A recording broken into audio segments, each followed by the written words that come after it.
देखिए, तो boys and girls आज हम लोग का सेमेस्टर 2 का कॉस्टिंग का पहला क्लास है। सेमेस्टर 2 का किसका बाबू? कॉस्टिंग का पहला क्लास। कॉस्टिंग से ही अपना पढ़ाई को हम लोग स्टार्ट करें। सबसे पहले तो आपको यह समझ आना चाहिए कि मेरा सिलेबस क्या है, कॉस्टिंग का सिलेबस क्या है, सब्जेक्ट कौन कौन सा है उसे तो बताया हुआ। आज कॉस्टिंग करें तो कॉस्टिंग में क्या क्या चैप्टर्स हमको पढ़ना है वो आपको सबसे पहले हम लोग बताते हैं। चलिए, उसके बाद चैप्टर को स्टार्ट किया जाएगा, सम स्टार्ट किया जाएगा। कॉपी निकाल, एक तो बढ़िया सा कॉपी बना लीजिएगा। बढ़िया से क्या बना लीजिएगा? कॉपी बना लोगे। देखो ये हम लोग का बुक का पीडीएफ आपको भेजेंगे। इसका पहला पेज में ना कुछ गलती कर दिया, इस कारण से पीडीएफ अभी भेजे नहीं, आज शाम तक भेज देंगे। देखिए ये चैप्टर हम लोग रेडी। देखिए दिस इज आवर सिलेबस।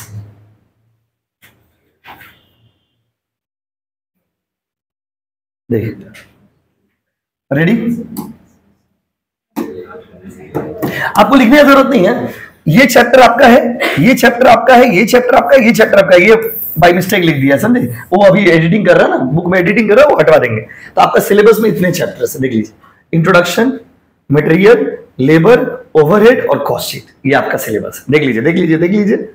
ठीक है, कौन सा चैप्टर कौन सा पेज में ये सब दिया हुआ। फॉर्मेटिंग में थोड़ा सा गलती है, वो फॉर्मेटिंग ठीक कर रहा, इसलिए पीडीएफ आपको नहीं भेजे। पीडीएफ भेज देंगे थोड़ा देर बाद, शाम तक। आज एडिटिंग हो जाएगा इसका। देखिए ये वो तो सिलेबस हम लोग लिखे थे। ये देखिए सीयू का सिलेबस। आ जाओ, सीयू का मतलब सीयू का जो ओरिजिनल एकदम पीडीएफ है उसका सिलेबस देखिए। इंट्रोडक्शन, मटेरियल, लेबर, ओवरहेड और कॉस्ट शीट, ये आपका सिलेबस है। क्लियर है गाइस?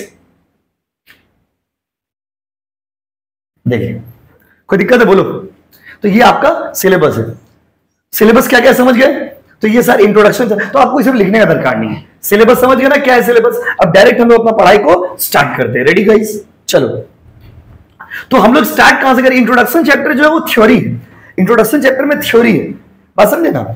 और उसके बाद क्या मटेरियल थ्योरी है, material cost, labour cost, overhead और कॉस्ट शीट। ये आपका प्रैक्टिकल चैप्टर है। मतलब इतना ही चैप्टर आपको पढ़ना है, बस सिलेबस कंप्लीट। देखिए ये हम लोग का नोट्स है, आपको एक बार दिखा दें झलक इसका। देखिए हैंड रिटेन नोट्स लिखा हुआ है इसमें। मतलब जो थ्योरी हम लोग का है ना, थोड़ा hand retain theory. Hand retain मतलब मैनुअली जो लिखाया हुआ थ्योरी ना, ओन लैंग्वेज में, वही थ्योरी हम लोग डाल दी है बस बुक के अंदर में, जिससे पढ़ने याद करने में स्टूडेंट को सुविधा हो। देखिए ये थ्योरी चैप्टर है। हम लोग स्टार्ट कहां से कर रहे हैं? प्रैक्टिकल चैप्टर मटेरियल से। कहां से स्टार्ट करें बताइए? देखिए नहीं, देखिए वो ऐसे आएगा प्रिंट का। देखिए ये चैप्टर से हम लोग स्टार्ट कर, ये हम लोग का चैप्टर, यहां से हम लोग अपना पढ़ाई को आज स्टार्ट कर।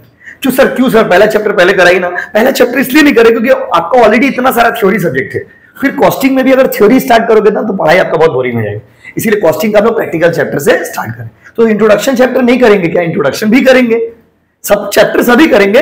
आज हम लोग कौन सा चैप्टर से स्टार्ट कर रहे हो? वो मटेरियल। क्योंकि एमएमएचआरएम में थ्योरी है, आईटी में थ्योरी है, इकोनॉमिक्स में थ्योरी है, तो हर दिन तो थ्योरी ही क्लास होगा, बात समझ रहे ना? तो इसीलिए हम लोग यहां पर कॉस्टिंग में कौन सा चैप्टर से स्टार्ट कर रहे हैं? ऐसा चैप्टर से स्टार्ट करें जो कि प्रैक्टिकल हो, सम्स ओरिएंटेड हो। क्लियर है गाइस? चलिए कॉपी में हेडिंग दीजिए मटेरियल, एकदम सुंदर सा हेडिंग दीजिए मटेरियल। रेडी? चलो आ जाओ। समझ गए ना क्या क्या चैप्टर है, क्या पैटर्न है? कॉपी में सुंदर सा हेडिंग दीजिए मटेरियल। चलिए तो देखिए सबसे पहले मटेरियल क्या होता है, मटेरियल किसे कहते हैं, मटेरियल का क्या मतलब है? भाइयों और बहनों, कोई भी सामान को बनाने के लिए जो चीज आपको चाहिए उसको हम लोग क्या बोलते हैं बाबू? मटेरियल। कोई भी सामान को बनाने के लिए जो चीज हम लोग को चाहिए उसको हम लोग क्या बोलते हैं बाबू? मटेरियल। तो मटेरियल मतलब कोई भी ऐसा चीज जो किसी चीज को बनाने के लिए चाहिए। जैसे हम आपसे पूछते, बताइए आप कपड़ा पहनते हो या शर्ट पहनते हो? बताओ। जैसे हम कपड़ा पहने कि शर्ट पहने? सोच के बोलिए। हम शर्ट पहने। क्यों? कपड़ा नहीं है ये कपड़ा से बना हुआ शर्ट है। तो कपड़ा क्या हो गया? मटेरियल। ये क्या हो गया? Finish goods. ये क्या हो गया बाबू? Finish goods. ये क्या हो गया बताइए? Finish goods. हाँ कि नहीं बताओ? अच्छा ये दरवाजा है कि लकड़ी है? सोच के बोलो, दरवाजा है कि लकड़ी है? बोलो बोलो, सुनाई नहीं दे रहा। दरवाजा है। क्या बाबू? दरवाजा है। दरवाजा बनता किससे है? तो लकड़ी क्या हो गया? क्या हो गया? मटेरियल। क्या हो गया बाबू? मटेरियल। और ये दरवाजा क्या है? Finish goods. थोड़ा और स्टाइलिश लैंग्वेज में बोले तो आउटपुट। क्या बाबू? आउटपुट। जल्दी बताइए, कोई भी सामान को बनाने के लिए जो चीज चाहिए उसको क्या बोलते हैं? अच्छा, आप बिरयानी खाते हो कि चावल खाते हो? बिरयानी। बिरयानी बनता किससे है? बिरयानी बोलने से आप लोग चेहरा पे स्माइल आ गया। देखिए, पता है आप आज नहीं खा पाओगे, थर्सडे है, लेकिन फिर भी बिरयानी बनता किससे? बोलो, बोलो ना, प्लीज बोलिए। चावल से बनता है। चावल इज क्या? बोलो ना। तो मटेरियल मतलब क्या? मटेरियल मतलब कोई भी ऐसा चीज जो किसी चीज को बनाने के लिए, anything which you need to produce something. कोई भी चीज को बनाने के लिए जो चीज चाहिए उसको क्या बोलते हो बाबू? मटेरियल। बोलो ना, यस। तो कोई भी चीज को बनाने के लिए जो चीज चाहिए उसको क्या बोलते हो बाबू? मटेरियल। मटेरियल दो तरह का होता है, एक डायरेक्ट मटेरियल और एक क्या बाबू? Indirect material. Sir direct material क्या होता है? Direct material, yes, direct material वो होता है ना जो प्रोडक्ट के साथ डायरेक्टली आइडेंटिफाइड एंड एलोकेटेड है। Direct material are those material which can be directly identified and allocated with the product. जो मटेरियल को आप प्रोडक्ट के साथ डायरेक्टली आइडेंटिफाई कर पाते हो, एलोकेट कर पाते हो, उसको हम लोग बोलते हैं डायरेक्ट मटेरियल। तो डायरेक्ट मटेरियल वो होता है ना, डायरेक्ट मटेरियल जिसको हम लोग डायरेक्टली आइडेंटिफाई कर पाते हैं एंड एलोकेट कर पाते हैं विद द प्रोडक्ट। जिसको प्रोडक्ट के साथ आप आइडेंटिफाई एंड एलोकेट कर पाते हो उसको बोलते हैं हम लोग डायरेक्ट मटेरियल। क्लियर है? हाँ कि नहीं? बोलो। जिसको आप आइडेंटिफाई कर पाते हो, जैसे आप देखो, आइडेंटिफाई एंड एलोकेट का मतलब क्या हुआ, जैसे समझिए, जैसे आपसे पूछेंगे कि जूता किससे बनता है, तो आपके जुबान पे पहला नाम क्या है? The moment I ask you कि जूता किससे बनता है, what will be your answer? चमड़ा से। हिंदी बोलो ना यार, किससे बनता है? बोलो। हाँ, चमड़ा से। सिंपल लैंग्वेज में समझो। पहले चमड़ा से बनता है। चमड़ा मतलब लेदर से बनता है। अभी लेदर क्या हो गया? मटेरियल। लेकिन कौन सा material? Direct material. Why? Because the moment you talk about the shoes you talk about the leather.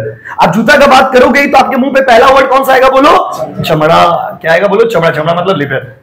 तो लेदर क्या हो गया? Direct material. क्या हो गया बाबू? डायरेक्ट।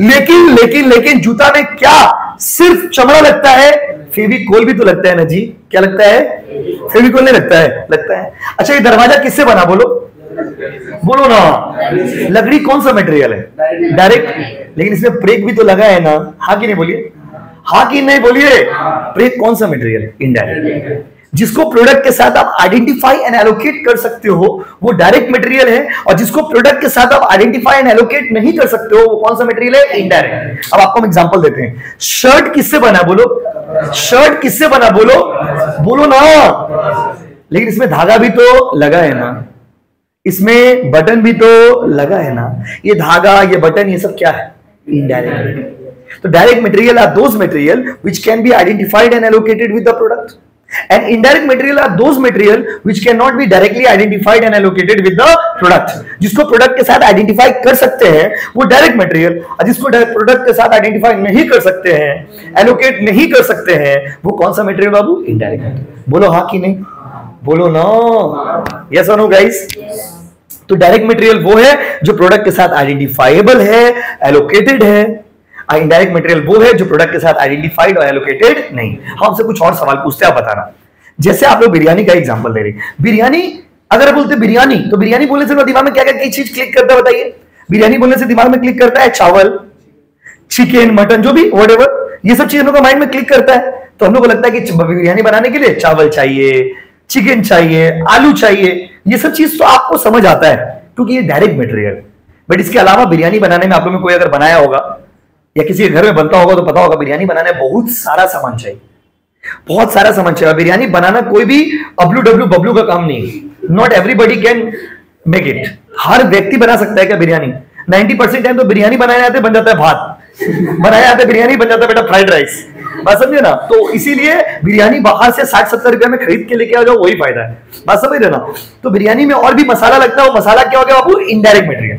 क्लियर है गाइस? ये आपका चैप्टर का नाम है मटेरियल, उसका मीनिंग मैंने आपको सिर्फ बताया। बट माय डियर स्टूडेंट, आपको एग्जाम में ये नहीं पूछेगा कि डायरेक्ट मटेरियल क्या है, इनडायरेक्ट मटेरियल क्या। वो थ्योरी वाला जो फर्स्ट चैप्टर इंट्रोडक्शन उसमें पूछेगा तो पूछेगा। इस चैप्टर से सम्स पूछता है, अब आते हैं सम्स में। माय डियर स्टूडेंट्स, आप मटेरियल का मतलब तो समझ ही गए होंगे। मटेरियल मतलब anything which is needed to prepare something. किसी भी चीज को बनाने के लिए जो चीज चाहिए उसको क्या बोलते हैं वो मटेरियल। हाँ कि नहीं बोलो, बोल दो ना जरा। हाँ ओके ठीक है। अब मटेरियल दो तरह का, डायरेक्ट और इनडायरेक्ट, ये भी क्लैरिफाइड है जिसको देख। अच्छा ये चेयर, प्लास्टिक का चेयर जिस पे आप बैठे हो, वो किस चीज से बना है? मैं क्वेश्चन नहीं आंसर था। प्लास्टिक का चेयर किससे बना है? प्लास्टिक से बना है। तो प्लास्टिक कौन सा मटेरियल? Direct material. बोलो हाँ कि नहीं। बट इसके अलावा भी तो बहुत कुछ लगता है उसमें, वो सब कौन सा मटेरियल हो गया? Indirect. I hope that these examples are enough. अब आप समझ गए। माय डियर स्टूडेंट, आपको इस चैप्टर में मटेरियल के बारे में नहीं पढ़ना है, आपको इस चैप्टर में मटेरियल को कंट्रोल करने के बारे में पढ़ना है। एक एज अ बिजनेसमैन आप सोचिए, मटेरियल ज्यादा रहना भी गोडाउन में ठीक नहीं है, मटेरियल कम रहना भी गोडाउन में ठीक नहीं। क्यों? मटेरियल अगर ज्यादा रहता है तो ओवर स्टॉकिंग, और मटेरियल अगर कम रहता है तो अंडर स्टॉकिंग। जैसे हम लोग कोचिंग में हो जाता है, जैसे कोचिंग में कभी कभी लोग ज्यादा बुक मंगवा लेते हैं, तो वो भी क्या है, बुक पड़ा हुआ है। आप खुद सोचो ना कि अगर आपको हम पुराना बुक देंगे तो आप बोलोगे नहीं भैया आप नया बुक दीजिए ना। इवन 5 दिन पुराना भी बुक देंगे, आप भैया इस पे गंदा लगाओ, दूसरा बुक दीजिए ना बोलोगे, तो पूरा मटेरियल बहुत ज्यादा गोडाउन में रख के भी तो फायदा नहीं। अब मटेरियल कम होने का भी डिसएडवांटेज है। क्या डिसएडवांटेज है? किसी को अगर अर्जेंटली जरूरत पड़ता है तो हम उसको प्रोडक्ट सप्लाई नहीं कर पाते। तो ओवर स्टॉकिंग भी अच्छा नहीं है, अंडर स्टॉकिंग भी अच्छा नहीं है। इसीलिए कॉस्टिंग के दुनिया में एक कॉन्सेप्ट लाया गया, उस कॉन्सेप्ट का नाम है EOQ। क्या नाम है बोलो? EOQ। This is your first concept of your costing syllabus. आपके कॉस्टिंग सिलेबस का पहला कॉन्सेप्ट, ओवर स्टॉकिंग ना हो, अंडर स्टॉकिंग ना हो, फालतू का। अच्छा और एक खराबी क्या बताइए? ज्यादा सामान मंगवा के रख लेंगे तो उसका और एक खराबी। क्या खराबी बोलिए? मेरा कैपिटल भी तो उसमें ब्लॉक है ना। आप खुद सोचिए, आप लोग में जिनका दुकान होगा, जो लोग बिजनेसमैन फैमिली से हो, मेरा बात को आप इजीली समझ जाओगे। जैसे मान लीजिए बहुत माल मंगवा लिया दुकान में, तो ज्यादा सामान अगर मंगवा लेंगे तो दो प्रॉब्लम है। पहला, जगह घाट कर लेगा। दूसरा, कस्टमर पुराना सामान लेगा नहीं। और एक प्रॉब्लम है, वो जो सामान मंगवाए हैं तो फ्री में दे दिया, दुकानदार तो ससुर है, फ्री में दे देगा। लो पैसा लेता है रे बाबा, कैपिटल ब्लॉक है। क्या ब्लॉक है बाबू? कैपिटल। उसमें कैपिटल भी तो ब्लॉक है। बोलिए हाँ कि नहीं? अगर हम बुक मंगवा लेंगे, कोचिंग में रख लेंगे, तो क्या उसमें मेरा पैसा फंसा हुआ है? तो यस और नो? इसीलिए बिजनेसमैन को क्या चाहिए? तो बिजनेसमैन एक ऐसा क्वांटिटी ऑर्डर करना चाहता है जिस क्वांटिटी पे उसका कॉस्ट मिनिमम हो। कॉस्ट क्या बाबू? मिनिमम। हम एक ऐसा लेवल मेंटेन करना चाहेंगे स्टॉक का जिसमें मेरा खर्चा क्या हुआ वो? मिनिमम। और उस लेवल को ही हम लोग बोलते हैं EOQ। क्या बोलते हैं बाबू? EOQ का फुल फॉर्म क्या है? Economic order quantity. बोलो ना, इकोनॉमिक ऑर्डर क्वांटिटी। मान लीजिए ट्यूशन से बाहर निकले, आपका कोई हाथ थाम लिया और आपसे पूछा कि बाबू EOQ का फुल फॉर्म क्या है, तो क्या बोलोगे? Economic order quantity. या आपका हमसफर या जीवन साथी आपसे पूछा कि आप तो बहुत पढ़ते थे, ट्यूशन पढ़ते थे सुबह सुबह 10 बजे जाकर के, अच्छा बताइए तो EOQ का फुल फॉर्म क्या होता है? तो बोल दोगे, क्या बोलोगे? बोलो इकोनॉमिक ऑर्डर क्वांटिटी। बात समझिए, बाबू को आंसर आए ना आए, आपको आंसर आना चाहिए। Economic order quantity. And what is this actually? How will you define it? तो EOQ माने की हो, EOQ माने क्या होता है? EOQ एक ऐसा क्वांटिटी होता है जिस क्वांटिटी पे मेरा कॉस्ट मिनिमम होता है। कॉस्ट क्या होता है वो? मिनिमम। जैसे कोई सामान हम ऑर्डर कर रहे हैं तो उसमें पैसा भी तो खर्चा हो रहा है ना, तो हम इतना क्वांटिटी ऑर्डर करेंगे, वो लेवल पे क्वांटिटी ऑर्डर करेंगे जिससे मेरा खर्चा कम हो। As a businessman what you will want? एक बिजनेसमैन होने के नाते आप क्या चाहोगे? आप चाहोगे कि हमेशा मेरा खर्चा क्या लगे? कम। देखिए इंसान के अंदर प्रॉब्लम है, बात समझ रहे हैं? लॉ और दो का फर्क है। लॉ मतलब लेना और दो मतलब देना। आदमी का नेचर में प्रॉब्लम क्या बताइए? जब देने का बात आता है तो आदमी कम देना चाहता है, और जब लेने का बात आता है तो ज्यादा लेना पड़ जाता है। हम क्या चाहेंगे कि आप हमको ज्यादा से ज्यादा पैसा दे, लेकिन आप क्या चाहोगे कि आप कम से कम पैसा दे। बस यही रिलेशनशिप होता है, बायर और सेलर का डिफरेंस यही। तो एज अ बिजनेसमैन हम लोग हमेशा चाहेंगे कि हम एक ऐसा क्वांटिटी ऑर्डर करें, हम एक उस लेवल पे गुड्स ऑर्डर करें जिससे मेरा स्टॉक का लेवल भी मेंटेन हो जाए और मेरा खर्चा भी क्या लगे बाबू? कम। खर्चा क्या लगे? बोलो बोलो ना। लिखिए, कॉपी में लिखिए। रेडी? अब नोट्स निकालते हैं। कॉपी एकदम अच्छा से बनाना है, ऐसा कॉपी बनाओ ना पूरा पाड़ा आपसे जलने लगे, पूरा एरिया मोहल्ला का आदमी लोग आपसे जलनखोर हो जाए, ऐसे भी सब जलेगा आपसे। आप समझे ना? देखिए, रेडी? स्टार्ट करें। एकदम अच्छा से नोट्स बनाना कि आपका नोट्स देख के आधा आदमी पगला हो जाए। कर दो ना, आप तो कोई नहीं आने का, जिसको आने का था आ गया, अब अगला दिन आएगा सब। मटेरियल, देखिए कितना सुंदर से लिख दिया, आप भी लिख दो मटेरियल। क्या बाबू? मटेरियल। एकदम शिद्दत से सुनिए, वो लिखने का मौका मिलेगा, समझिए पहले, सब समझना बहुत जरूरी है। देखो मटेरियल क्या होता है, मैंने तो आपको पहले बता दिया। तो डेफिनेशन हम लोग इस चैप्टर में नहीं लिख रहे, इसमें लोग डायरेक्ट सम्स करेंगे। डेफिनेशन के लिए फर्स्ट चैप्टर बनाया गया है, इंट्रोडक्शन। Ready guys? अच्छा, मटेरियल में सबसे पहला कॉन्सेप्ट आपको हम पढ़ा रहे हैं ईओक्यू। सबसे पहले तो भैया ईओक्यू का फुल फॉर्म क्या है? चलो जीवन में थोड़ा रंग भरते हैं, जीवन को सतरंगी करते हैं। Economic order quantity. Economic order क्या हुआ? वो क्वांटिटी। रंगीन कर दिया लाइफ को। पिंक कलर बहुत बच्चों को पसंद है, कमेंट करके बताइए किसको किसको पसंद है। Economic order quantity, economic order quantity. भाई और बहन इसका डिफाइन कैसे करेंगे? तो दूसरा नंबर पॉइंट जब हम आपको लिखवाएंगे उसमें हम लोग क्या लिखने वाले हैं? डेफिनेशन। तो व्हाट इज ईओक्यू? तो EOQ is that level eight which the cost is minimum. EOQ वो लेवल होता है ना, ईओक्यू वो जहां पर कॉस्ट क्या होता है? वो कॉस्ट क्या होता है? बोलो ना, यस। ईओक्यू में कॉस्ट क्या होता है? वो। तो economic order quantity refers to that quantity. तो मतलब इसको सॉल्व करके जो आंसर आएगा वो क्वांटिटी आएगा। अब वो एक ऐसा क्वांटिटी आएगा जहां पे मेरा कॉस्ट क्या होगा? मिनिमम। तो सर कॉस्ट कैसा कैसा कॉस्ट होता है? कोई भी सामान को मेंटेन करने के लिए ना दो तरह का कॉस्ट होता है। एक होता है ऑर्डरिंग कॉस्ट और एक होता है कैरिंग कॉस्ट। जैसे हम कोई सामान को ऑर्डर करते हैं तो ऑर्डर करने में भी खर्चा लगता है, उसको बोलते हैं ऑर्डरिंग कॉस्ट। एक होता है कैरिंग कॉस्ट। कैरिंग कॉस्ट मतलब सामान को गोडाउन में रखेंगे, फिर जगह भी तो गार्ड करेगा। अगर सामान में मान लीजिए आग वाग लग गया तो उसके लिए आदमी लोग इंश्योरेंस करवा के रखता है गोडाउन में। तो वो सब कौन सा कॉस्ट हो गया बताइए? Carrying cost.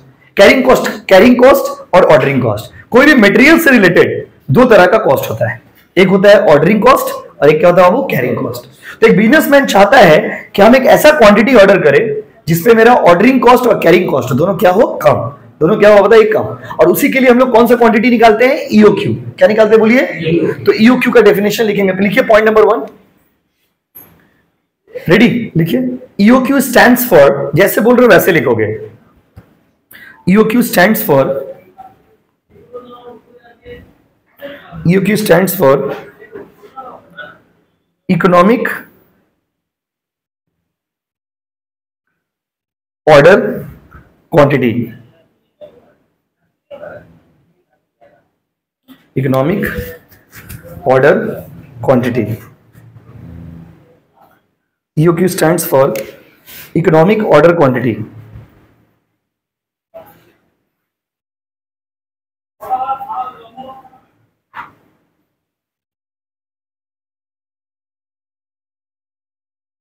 इकोनॉमिक ऑर्डर क्या हो? वो quantity.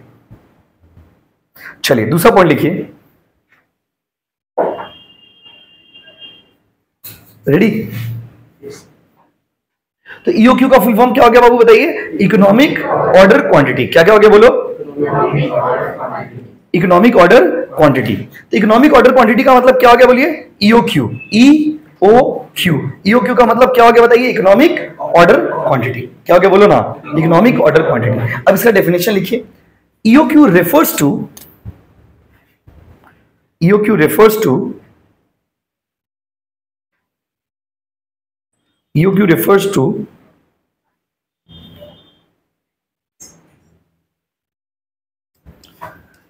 EOQ refers to that quantity. EOQ refers to that quantity at which EOQ refers to that quantity at which the cost is minimum.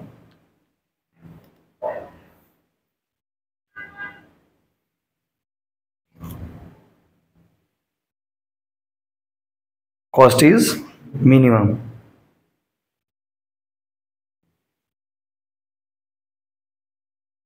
हो गया वो?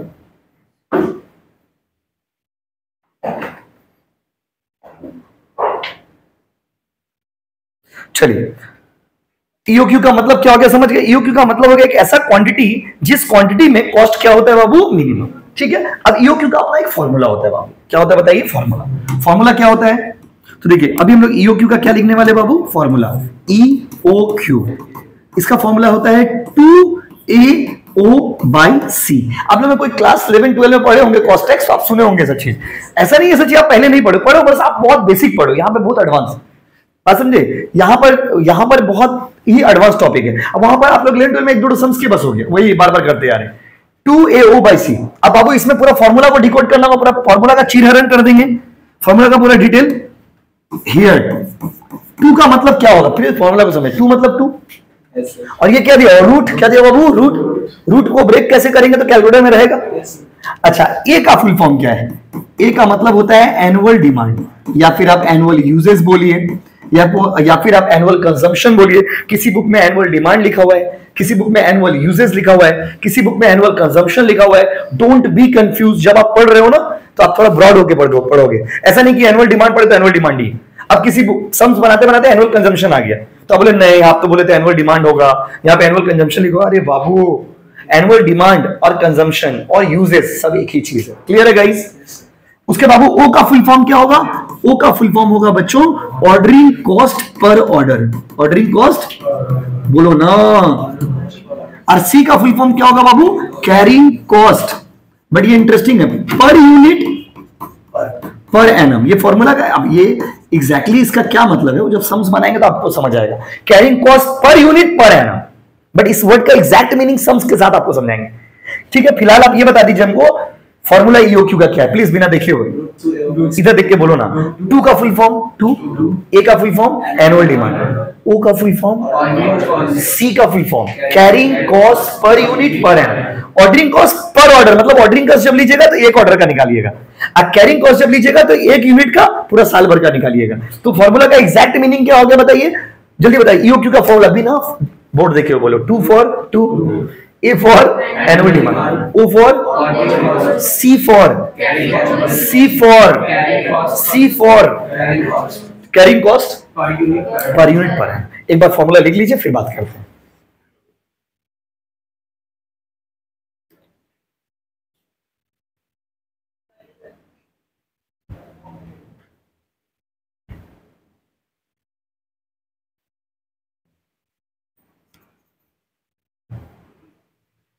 एनुअल डिमांड का दो नाम और बताते हैं, एनुअल यूजेस, एनुअल कंजम्पशन।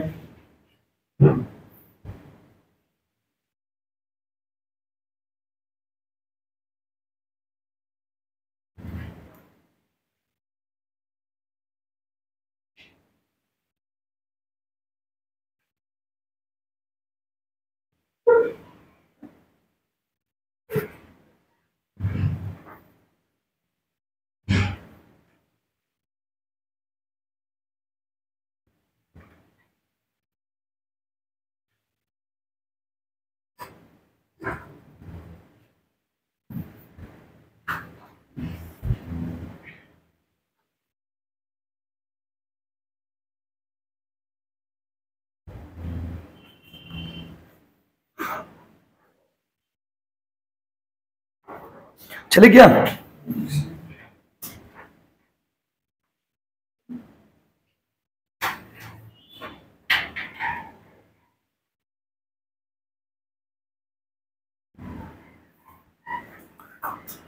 देखिए समझ गए बाबू? तो हम आपसे पूछ रहे, जल्दी बताइए। ईओक्यू का ये फॉर्मूला आपको याद नहीं करना पड़ेगा, पूछो क्यों? बनाते बनाते आपको याद आ जाएगा। धीरे धीरे प्यार को बढ़ाना है, फिर हद से गुजर जाना है। ऐसी पढ़ाई भी ऐसे ही होता है, धीरे धीरे करते जाओगे बस। चलिए अब यहां पर माय डियर स्टूडेंट, ईओक्यू तो हम लोग निकाल लिए। ईओक्यू निकालने के बाद हम लोग क्या करेंगे, इसमें और भी कुछ फॉर्मूला तो बहुत है चैप्टर में। ईओक्यू हो गया, कितना पॉइंट हो गया? कॉन्सेप्ट नंबर 3 हो गया ना। 1 2 3, फर्स्ट में ईओक्यू का फुल फॉर्म, सेकंड में उसका डेफिनेशन, थर्ड में उसका फॉर्मूला, पॉइंट नंबर 4। अच्छा ये देखो, जब भी आपको सम्स बनाने के लिए देगा ना तो आपको सिर्फ ये निकालने के लिए नहीं देगा, सिर्फ आपको ईओक्यू वो सोचो के निकालने के लिए दे दे ऐसा नहीं है, इसके साथ भी आपको बहुत कुछ निकालने के लिए देगा। समझे? खाली आप सोचोगे कि हमको ईओक्यू निकालने के लिए दे दे ऐसा नहीं, इसके साथ आपको और एक दो चीज निकालने के लिए देता है। क्या क्या चीज निकालने के लिए देता है? नंबर ऑफ ऑर्डर निकालने के लिए देगा। नंबर ऑफ ऑर्डर का मतलब क्या हो गया कि साल में हम कितना बार ऑर्डर देंगे, साल में हम कितना बार ऑर्डर देंगे, ये आपको निकालने के लिए देगा। बात समझे ना? तो जरूरी नहीं कि आपको सिर्फ बोलेगा ईओक्यू निकाल के दिखाइए, आपको क्या क्या बोलेगा, आपको ये भी बोल सकता है कि नंबर ऑफ ऑर्डर निकालिए ना। क्या निकालिए बाबू? Number of order. तो नंबर ऑफ ऑर्डर जब आप निकालोगे तो कैसे निकालोगे? नंबर ऑफ ऑर्डर जब आप निकालोगे तो कैसे निकालोगे? तो नंबर ऑफ ऑर्डर का फॉर्मूला देखिए क्या बाबू, annual demand by EOQ. Clear है guys? Annual demand by EOQ, उतारिए फॉर्मूला।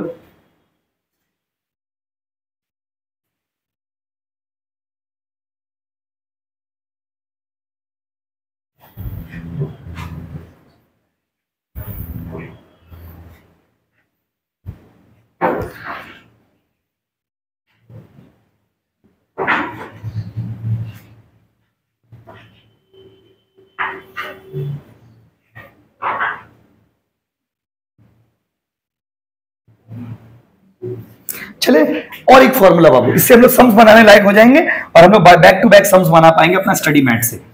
चलिए कॉन्सेप्ट नंबर 5, कभी कभी आपको बोलेगा टाइम गैप। अभी प्रॉब्लम क्या है ना, देखो ये तीनों फॉर्मूला आपको पता रहना चाहिए, तो you can't start the sums, क्योंकि सम्स में खाली आपको ईओक्यू निकालने नहीं बोलेगा।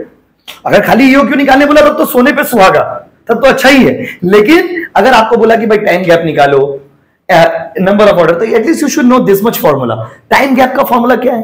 टाइम गैप का मतलब क्या हुआ? टाइम गैप का मतलब कि दो ऑर्डर के बीच में कितना गैप होगा। तो इसका फॉर्मूला होता है 12 months divided by number of order. Please ध्यान से सुनिए, 12 months divided by number of orders. अच्छा, अगर डेज में निकालना होगा तो, अगर हमको डेज में निकालना होगा तो बोलो आप लोग बोलो, 365 days divided by number of order. बोलिए ना हाँ कि नहीं, बस आपका रिप्लाई चाहिए, हाँ कि नहीं बोलो। अच्छा देखिए, तीनों का मतलब समझिए। ईओक्यू मतलब हम कितना क्वांटिटी ऑर्डर देंगे जिससे मेरा खर्चा कम पड़ेगा।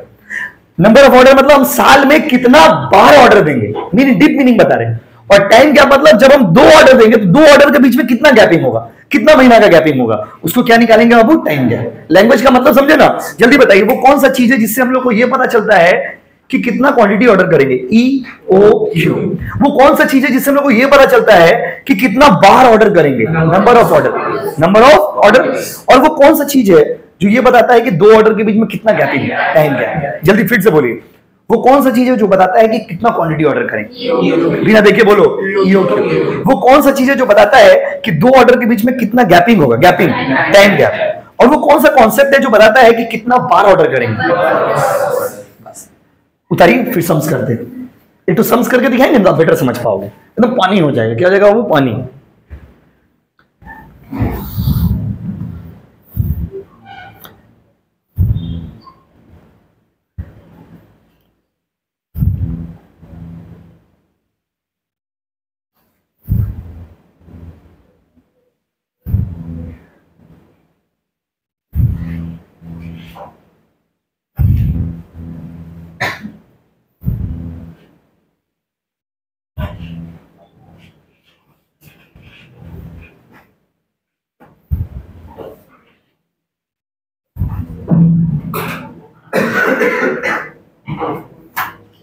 हो गया बाबू? सम्स करें क्या?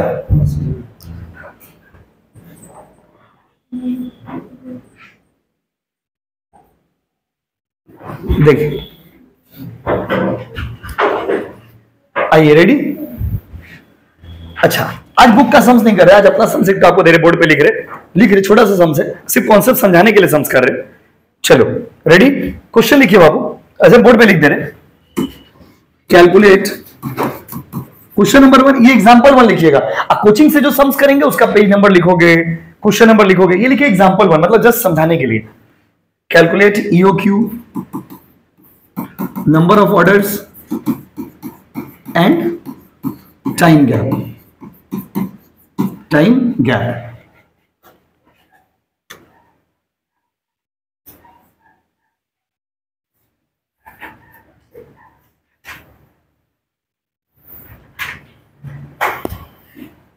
चले,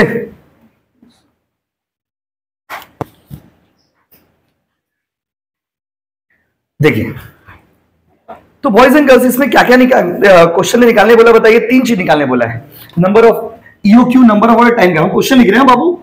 यूजेस, मेरे साथ क्वेश्चन लिख लो। यूजेस 3000 पर क्वार्टर। अच्छा, ऑर्डरिंग कॉस्ट 200 पर ऑर्डर। इजी क्वेश्चन है, ये तो पहला क्वेश्चन है, समझाने के लिए क्या रखा है। कैरिंग कॉस्ट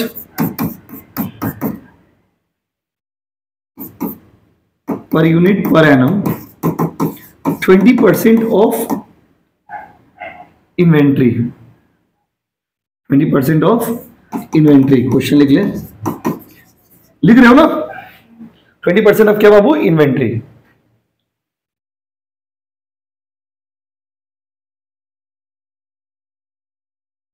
हो गया, उसका लिखिए।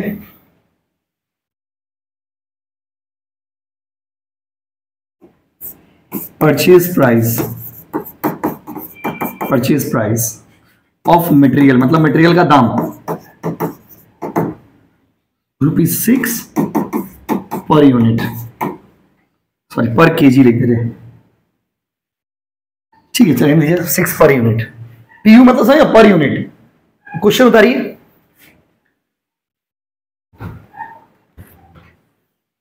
कॉन्सेप्ट को समझाने के लिए रेडी हो जाए तो बताना। यूजेस बाबू 3000 पर क्वार्टर, ऑर्डरिंग कॉस्ट 200 पर order, carrying cost per unit per annum बोला है 20% ऑफ इन्वेंट्री, परचेज प्राइस बोला है ₹6 पर यूनिट। आपको अभी नहीं बनाना है, अभी हम बनाएंगे, अब समझो। फिर अगला दिन जाएंगे मार सम खाली सम्स करते आना। रेडी स्टार्ट करें बाबू, रेडी।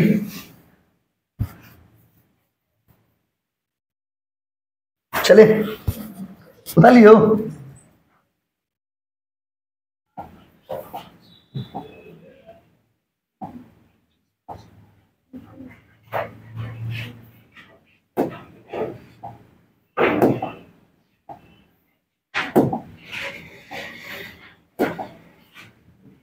चलिए रेडी बाबू, सम्स बना रहे हैं। देखिए सॉल्यूशन, ठंडा दिमाग से प्लीज देखिए, ध्यान दीजिएगा। अभी खुद बनाना, कैलकुलेटर कोई लाए हो तो एक बच्चा कैलकुलेटर निकाल लीजिए, कोई एक बच्चा निकाल लीजिए। रेडी बाबू, 3 चीज निकालने बोला है, प्लीज बोर्ड पे ध्यान दो। पहले क्या बोला बोलिए, EOQ। अब EOQ का फॉर्मूला क्या होगा बाबा, √2AO/C। सम्स बनाएंगे कैसे, देखिए जब भी बनाइएगा पहले यहां पे लिख लीजिएगा हियर। ए का मतलब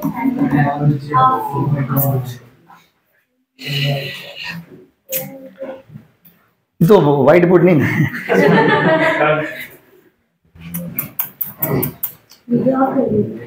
वीडियो पॉज कर दे रहे।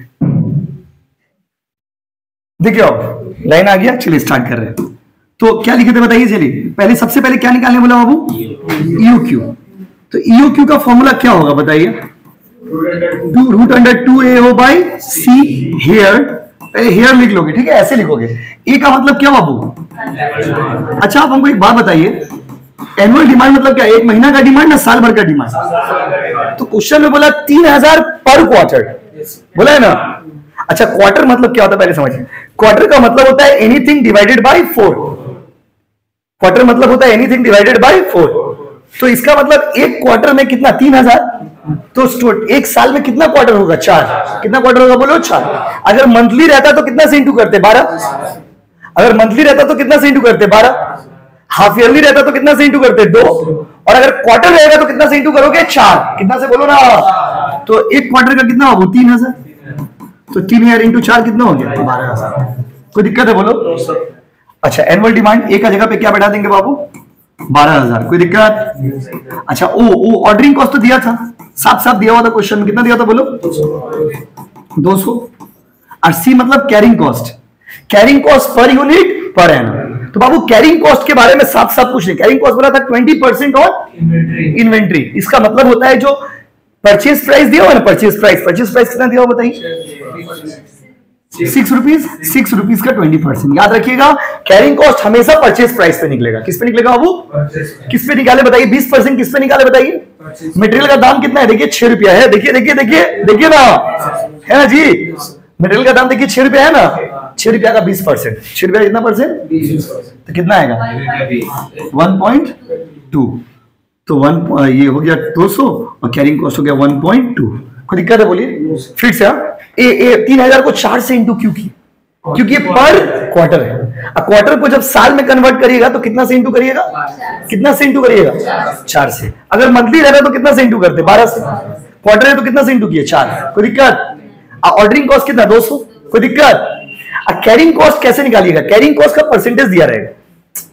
जैसे परसेंटेज दिया रहेगा तो किसका ऊपर निकालोगे, कैरिंग कॉस्ट हमेशा परचेज प्राइस मतलब मटेरियल का जो दाम है ना, मटेरियल का दाम कितना दिया हुआ, ₹6। देखिए है ना जी, तो कितना हो गया 1.2। अब इसको सॉल्व करिए, ऊपर वाला कितना आएगा इंटू करके करो, 2 इंटू 12,000 इंटू 200। हाँ वो इसीलिए तो किए 6 इंटू 20%, कितना 40 लाख। कितना लगा रहे बोलो, कैलकुलेशन गलत कर रहे हो बाबू, कितना जल्दी बोलिए 48 लैक्स डिवाइड 1.2 डिवाइड करिए आप कितना है? अच्छा पूरे डायरेक्ट करके बोले 40 लाख और खाली रूट बटन क्लिक कर दिए 40 लाख लिख 2000 यूनिट्स बन गया समझ। कितना आ गया बाबू? 2000 यूनिट। कितना आ गया बताइए? 2000 यूनिट। कितना यूनिट आ गया बताइए? 2000। तो वेट करिए बाबू, क्लास तो आज खत्म हो गया, वेट करिए ऑफिस में।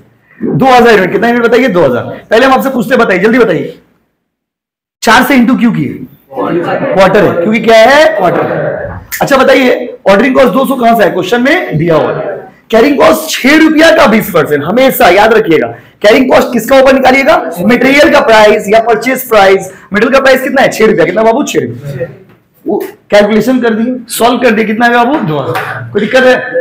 अच्छा और एक चीज निकालने बोला था एनुअल डिमांड के बाद, क्या बोलो? Number of order. Number of order का फॉर्मूला क्या था? Annual demand by annual demand by EOQ. Annual demand कितना आया था? कितना दिया था? देखिए एनुअल डिमांड कितना था? 12,000 और ईओक्यू कितना है? 2000। तो आंसर कितना आएगा? 6। इसका आंसर होगा 6 टाइम्स। कितना बार ऑर्डर देंगे? 6 बार। कितना बार? 6 बार। और एक चीज क्या निकालने बोला था? टाइम गैप का फॉर्मूला क्या बनाए थे? 12 months divided by number of order. तो नंबर ऑफ ऑर्डर अभी कितना है? 6। 12 मंथ्स डिवाइडेड बाय 6 मतलब 2 मंथ्स। प्लीज एक बार समझिए, अगर आपसे कोई पूछेगा कि हम बेस्ट क्वांटिटी कितना ऑर्डर करेंगे? 2000। साल में कितना बार ऑर्डर करेंगे? 6 बार। नहीं 12,000 बाय 2000। अच्छा तो 200 लगा इसीलिए 12,000 बाय 2000। ठीक है 6 टाइम्स। और इधर टाइम गैप कितना बाबू? 2 मंथ्स। कितना मंथ बताइए? 2 मंथ। इसका मतलब होगा कंपनी एक बार में 2000 ऑर्डर देगा, कंपनी साल भर में 6 बार ऑर्डर देगा, और कंपनी 2 ऑर्डर के बीच में कितना महीना का गैपिंग होगा? 2 महीना। कितना महीना का बोलो? 2 महीना। किसी को कोई डाउट है तो पूछिए। कोई अमाउंट में डाउट है? हम एक बार पूछते हैं, हमको डाउट है आपको ऊपर पूछिए, हम पूछ रहे बताइए। अच्छा 4 से इंटू क्यों किए? क्वार्टर है ना बाबू, क्या है? समझ के करिए, नहीं समझ आएगा आगे मत बढ़िए। उसके बताइए ऑर्डरिंग कॉस्ट 200 कहां से है? क्वेश्चन में। अब जैसे जैसे सम्स बनाएंगे वैसे वैरायटीज बहुत सारा आएगा। अभी इस सम्स का सॉल्यूशन देखिए। अच्छा 6 रुपया का ऊपर 20%, 6 रुपया मटेरियल का दाम है, अब 20% क्वेश्चन में दिया हुआ था। बोलो हाँ कि नहीं? ये वाला सॉल्व कर दिए। अच्छा नंबर ऑफ ऑर्डर 12,000 कहां से है? Annual demand. ईओक्यू कहां से है? तो अभी निकाले थे 2000। हाँ कि नहीं बोलो? और आपका टाइम गैप 12 मंथ तो फॉर्मूला में ही होता है। नंबर ऑफ ऑर्डर कितना आया था? 6। 12 बाई 6 कितना हो गया? 2 मंथ। यस और नो गाइस? बोलो हाँ कि नहीं? चलिए उतारिए, उतार लीजिए, 5 मिनट लगेगा, उतार लीजिए। बंद करेंगे video. So thank you so much है ऑनलाइन वालों। अब मिलेंगे अगले दिन। नोट्स बना लो अच्छे से, कोई डाउट हो तो कमेंट करके पूछ लो। अब उतार लीजिएगा, हम इसको एक्सपोर्ट कर दे रहे, बंद कर देंगे वीडियो। आप यहां से स्कैन करके भी उतार सकते हो। आपको नहीं बोल रहे, वो लोग खोल रहे, ऑनलाइन वाले बच्चे लोग खोल रहे। चलिए